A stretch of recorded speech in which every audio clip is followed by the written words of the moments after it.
Ljudi moji, dobrodošli u novu epizodu. Ljudi moji, danas radimo fudbalski sadržaj opet.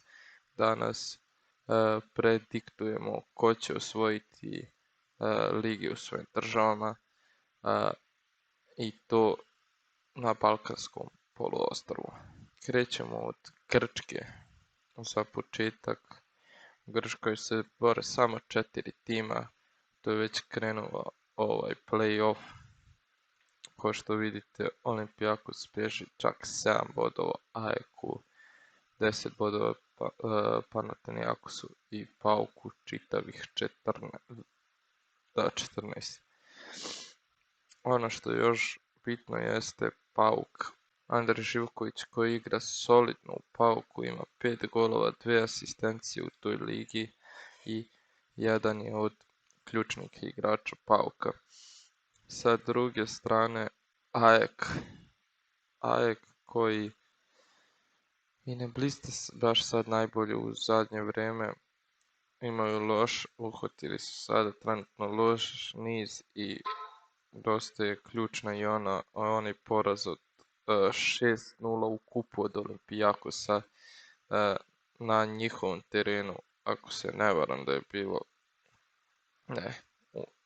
u gostima. Ali svakako 6-0 izgubiti, borba za titul po meni, oni neće voditi. Olympiakos, šta reći za Olympiakos, ima jednog od najboljih igrača, jednog od najboljih strelaca koji će se takmičiti za to, a to je Kabi, mislim da se čita Kabi, nisam tačno siguran. Kabi je predvodio svoj tim u Ligi Evrope, međutim sada su ispali od Bode Glimta i mogu se samo fokusirati na kup i na ligu. Doduše u kupu su već obezbedili manje više prolazak u drugoj utakmici kada budu igrali u gostima AEK-u. Mislim da mogu i slobodno sa drugim timom da izađu. Meni dražestan klub Panathinaikos, ima dosta naših igrača. Tu je Filip Đurđević, tu je Filip Mladenović i Nemanja Maksimov također tu, tako da meni je jedan dražestan klub ovako. Neću dužiti puno, idemo samo kratko u prvoj utakmici.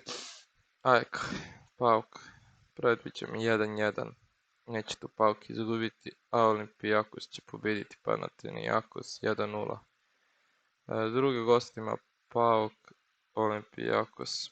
Ovi derbi ne idu posljednje vrijeme Pauku, ali mislim da će biti 1-1. A Panathinaikos AEK, to će biti jedna od zanimljivih utakmica. Nema šta, Panathinaikos 2, AEK 1. Panathinaikos će se približiti malo AEK. Panathinaikos i dočekuje posle Pauk. Oni vole da igraju, u prošlosti su makar volili da igraju lude utakmice. I ovdje predviđam također jedno od malo luđih 2-2. Olympiakos, AEK, pa nakon utakmice u kupu i prošle godine verujem u jednu ubedljivu pobjedu 4-2. Ajmo dalje. AEK, Olympiakos, neće Olympiakos moći toliko baš često da pobeđuje. Stavio bi ovdje možda 1-1. Iako sad to možda delo malo čudno, ali ajde, neka bude. A Pauk Olympiakos bit će 3-1 za Pauk. I očekut će nas ovdje ludnica, kao što vidite, za to drugo mjesto i za Ligu šampiona. AEK Pauk, čak bi ovdje iz nekog razloga dao šansu Panathinaikosu. Olympiakos, Pauk, to je grčki derbi i tu očekujem svašta i mislim da će Pauk u predposljednjoj rundi ispasti iz utrke za Ligu šampiona. Sada, biti ili ne biti, Pauk mora da izgubi, a Panathinaikos također izgubi da bi AEK išao dalje. 2 domaćina da izgube, to se neće desiti. Predviđam već prvu utakmicu nerešeno, a ovdje će biti također nerešeno, to je posljednja utakmica, neće niko ni ići. Tako da eto, moje prognoza na kraju predviđam da će Olympiakos imati 72 boda, Panathinaikos 58, AEK 56 i PAOK 53. To je to od Grčke. Ljudi moji, idemo na makedonsku ligu. Vidimo ovdje borba četvoro za titulu. I ovo ću samo izlupati, pošto zaista ne znam klubove Makedonije. Struga, čudi me da je Struga ovako loša, ali dobro. Dobro, ovdje će dobiti lagano 3-0. Sila skrato, protiv Tikveš. Ja mislim da se tako čita, bit će 2-1. Rabotnički. A ovo će biti jedna dobra utakmica. 4-1. Verovali me ili ne.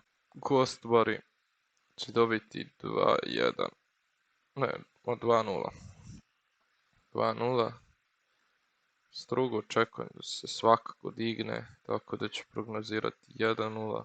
Vidim da sam sad prognozirao svaku pobjedu domaćina, to se neće desiti. Neće baš 3 gola Vardar dati, ali 2 hoće. Ajmo na sljedeće kolo. FK Sport. Ja ovdje očekujem Kiksa. Kratova, ne znam zašto. Pocijenit ću ih i to će im sobiti glavu, ovdje očekujem 1-2. Skupi Radnički 3-2. Struga 0-0. FK 0-1 za Vardar. 1-2. Opa, gosti Opa, ovim rezultatom gosti idu sada na treće mjesto, Robotik i pada. Ali dobro, vidjet ćemo što će se desiti na kraju. Vardar protiv ovih, to će biti 0-0. Kratova. Imamo vjerovatno čito pogrešno imena. Ali dobro, kažem, baš sam je poznam u makedonsku ligu. Eto, jedan dan obećavam, otići ću da pogledam utakmicu makedonske lige. Ovdje verujem zapravo pobjedu, a neće baš toliko pobjediti, ali neki dan mi tešku utakmicu biće. Ovdje očekujem pobjedu Kosta. Gostovari protiv Škrubija će izgubiti 1-2. Ok. Skandija očekujem. Pa mora jedan kiksati jednu, tako da će ovo biti kiks protiv Jaksla protivnika, a neće baš kiksati stići već jedan, onako da stavi baš, da će kiksati ovdje na ovoj utakmici, ali dosta lep raspored ima Skandija, 79, Struga Gostovari, mislim da Struga ovdje pobeđuje, Robotnički konačno upisuje 1 pobjedu, gubi od Kratova 0-1, ovdje će klasika 2-2 i Vardar 0-0, da je Vardar čak izgubiti utakmicu. Ajmo dalje, biće zanimljivo u Makedonskoj ligu kako se ovako nastavi. Strumnica će konačno pobjediti i približiti se Vardaru iz Skopja, Gostovari Robotnički, mislim da Gostovari pobeđuje 2-1, dosta bitnije utakmice. Ovdje će biti 1-1, Škendija će kiksnuti ovdje, na svom terenu odigraš 1-1, nije na drže dugo takve utakmice. Strugu, prognoziram 0-0 i Vardar 1-1. Idemo bližno se polako kraju. Dobar gol protiv Vera, Dobar ili Breo. Dobar ili Strumnica. Pobjedu koja sve domaćima čeka. Struga pobeđuje 2-1 Škendiju. Gostivari upisuju pobjedu. Robotički savlađuju Kratova, Škubi Vardar, klasika 0-0 i Divarski 1-0. Za Tikveš. A brate, ja ću da mi sprozivati komentarima ako ne budem čitati ove klubove. Dobro, 1-1. 1-0. Tikveš protiv Dobar gol. Dobit će Tikveš. Skendija Rabotnički. To će biti dobra utakmica 1-1. Škendija posljednje 3 kola neće pobjediti, to ne garantujem. Kratov, Gostivari. 2-1 za Kratov. Vardar Struga. 1-1. Ne, 0-0. Ok. Zanimljivo se sad dešava. Dobar do Voska Sport. Biće 2-0. 2-0 Struga protiv Strumnice. Struga će dobiti 1-0. Rabotnički Vardar. 4-1 za Rabotnički. Škubi Tikveš. Mislim da će oni remizirati. Ne, Tikveš će se čak pobjediti u borbi za opstanak. Gostovari moraju da traže pobjedu protiv Škenije. To se neće desiti. Ne može Škenija 4 utakmice za redom da ne pobjedi ni jedan derbi, malo veći derbi. Tako da Karatov će pobjediti. Boga mi, Vardar sada ispada po ovoj prognozi. Škupi nekako sredina tabele, niti gore niti dole. Doberdol može isto da ide gore, da ide u playoffs, playout tačnije se to kod nas zove. Gostivari traže ulazak u ligu Europe ili konferencije za kvalifikaciju u posljednjem kolu. Da vidimo. Posljednji kolo. Voška protiv Skubija. Ovdje je već sve rešeno, tako da ovo će biti ono utakmica puna golova, ali verujem u Škubijevu pobjedu. Vardar dočekuje gosti Vare i Vardar će pobjediti ovu utakmicu. To vam garantujem. Skenija protiv Kratova za titulu. Kažem, Škendija 2-1. Neće kratko uspjeti i ostaće tamo. Škenija prvak. Tikveš Struga. Tikveš će pobjediti Strugu 1-0. Pelestin Dobol će trebati pobjeda. Jedni i drugi će tražiti pobjedu na svom terenu. To može zapravo otići puno golova. Ali ja predviđam na kraju 2-2 i Vardar neće morati u play-out da ide. Mada mislim da ti od 10. mjesta idu. Pišite mi to u komentarima ili na Instagramu. Mislim da prvo da sigurno ispada 10. se bori protiv treće plasirane iz druge lige, da je 9. također siguran. Ali dobro. I Strumnica, Rabočki.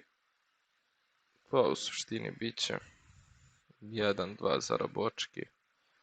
Čisto da se obezbedi konferencijska liga. I to bi bilo to od Makedonske lige. Sada idemo malo da ga presjećemo sa Crnogorcima. Također još jednu ligu koju ne pratim, izvinjavam se Crnogorcima. Ali ovdje ne bi ništa prognozirao. Mislim, prognozirat ćemo svakako, ali zna se ko će biti drugi, znači se ko će biti prvi, tako da... Dečići Tuzi, 2-1 za Petrovac. Budućnost će se prošetati, kao i što do sada rade u ligi, tako da. Boki Sport protiv Mornara, 1-1. Arsenal će pobjediti 1-0 i Sutjeska će odvaliti Jezero 3-1. Ajmo dalje, ovo ćemo malo isići. Otanci, Boki 0-0 Jezero, jedinstvo. Možda. Jezero će dobiti Boki 1-0. Dečići Tuzi. Mislim, ovdje su jasno, Sutjeska će dobiti budućnost Donja Karata. Sada. Mislim, samo se ovdje menja, ali dobro. Budućnost će onda potom demolirati, samo 5-1. Petrovac Sutjeska 3-1. I Boki će pobjediti u gostini.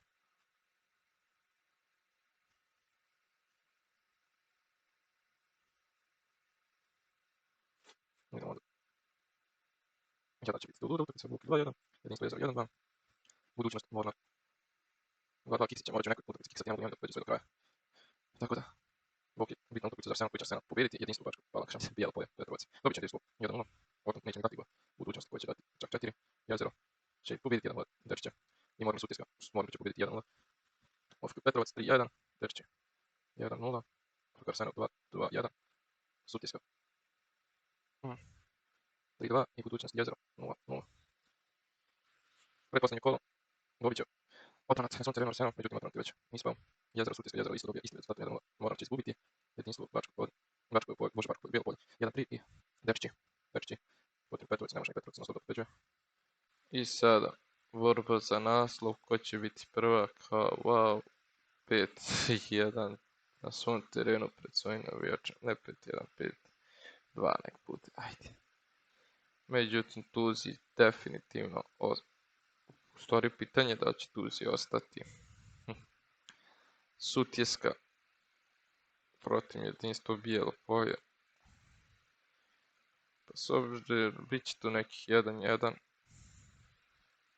Arsenal protiv Jezero i Arsenal protiv Jezera. Verujem u 1-1. Bokilj Otrant, pa Bokilju treba, tako da će pobjediti 1-0 protiv Otranta. Petrovac protiv Mornara. Mislim da Petrović će odigrati 0-0 jer njima ne treba i to će tamo biti dovoljno Mornaru da ostane na toj tabeli gdje jesu sada trenutno. Mislim da se ne bore za ispadanje. Tako da, ovo je nekih moje neko predviđanje. Samo sam Arsenal pomerio nešto gore. Sada Bog spusti na jedno mjesto dole. Dečići su mi otišli iz nekog razloga skroz u gore. Tako da, to je to od Crnogorske lige. Ok, još jednu ligu koju, ne mogu reći da ne pratim, znam mnogo više klubova iz te ligi. Ali, ja ne znam, možda sam jednu utakmicu odgledao kada su igrali, pošto oni kreću dosta ranije, već u 10 sati, tako nešto, pa ako je bilo nekad davno na areni, možda sam i pogledao utakmicu. Ali, šta mi je ovdje zanimljivo jeste Domžalan. Ja ne znam što je Domžalan tako nisko, Mura, Cilje, Koper. Zaista, nejasne stvari, borba za titulu neće biti već ovako lagana, ali dobro, nastavljamo mi mislim, krećemo sa prognozama. Nafta, Maribor, nema šta, Maribor tu pobeđu 3-1, Kuper protiv Mura, Leverem pobjedu Kupera, 1-0, Domžalan, Celje, 1-1, Primorje će izgubiti. 1-0 i Olimpija, bravo, 3-2. Idemo sljedeće, Domžalan kupio utakmicu, Maribor 0-2, Nafta će odigrati 0-0 protiv Mure, Kuper pobeđu 1-0, Primorje, nema šta da se traži, 3-0 za Olimpiju, i bravo Celje, pa Leverem 0-0. Primorje, bravo, 1-2 za bravo.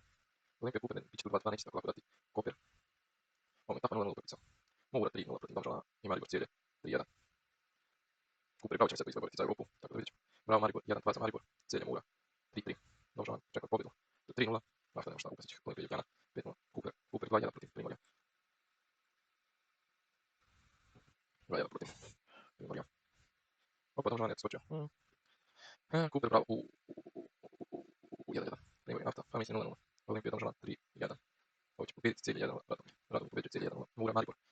Verujem s Maribor, ne mogu da se toliko baš često drži tempo, tako da. Bravo Mura, pobjeda Mura 2-1 nakon što je bravo eto kiksu prošli dok su protiv Kupera i Maribor 3 gola za redom bravo neće pobjediti. Ima tako neki. Maribor će nakon teškog poraza protiv Mure, čini mi se, jedno savladati Radomlje, Celje Olimpija. I Olimpija će platiti malu cijenu kupak, se ne varam koliko će stigati kup, pre toga nisam tačno siguran, tako da ne može Olimpija da pobedi svaku utakmicu. Domžalan će pobjediti Primorje, a Nafta će odigrati 0-0 protiv Kupera. Dosta se predviđa ovdje mali kiksel, ali dobro. 31, 1-2 za bravo, vratit će se bravo nakon teških utakmica, vratit će se na stase slave, ali može neko prekrita. Kuper 1-0 protiv Domžalana, Primorje 0-0 protiv Celja, Olimpija Maribor 2-2. 2-2 će biti, Radomlje će dobiti Muru 1-0. Bravo, 3-2. Mura će iznenaditi i pobjediti Olimpiju, na svom terenu 1-0, dok će Maribor kiksati u istom kolu. Celje Kuper, Celje će pobjediti 1-0, a Domžalan i Nafta će odigrati 0-0. Samo će pobjediti puta. Tako da, Domžalan bravo, 1-0 za Domžalan, ne predviđam, a Nafta će remisirati sa Celje 0-0. Kuper će pobjediti Maribor 1-0, dok će Primorje odigrati 0-0 protiv Mure i Radomlje će izgubiti 3-1. Tako da će Olimpija i Ljubljana 17.5. biti i matematički šampion. To je neka moja prognoza, tako da vidjet ćemo. Bravo Olimpija, to će već biti sve rješeno, tako da očeka nekih 0-0. U stvari ne 0-0, 2-1 i drugi će se otvoriti, ali dobro. Radomlje će pobjediti na svom terenu Primorje. Mura Kuper. Mura Kuper predviđa Muru da će pobjediti 1-0. Maribor 3-1. I Celje Domžalan 4-0. Celje tu će treba. Stvari neće probati. Tako da, ovo je neka moja prognoza. Kako će se završiti na kraju liga, vidjet ćemo da li ću biti u pravu ili nevjerovatno i ne. Normalno. Nisam mogao Domžalan da pustim da budu na posljednjem mjestu, tako da. I ljudi, to bi bilo to što se tiče današnje epizode. Nadam se da ste uživali u ovoj epizodi. Ostavite like i subscribe, to bi mi puno značilo. Vidimo se u sljedećoj epizodi. Pozdrav!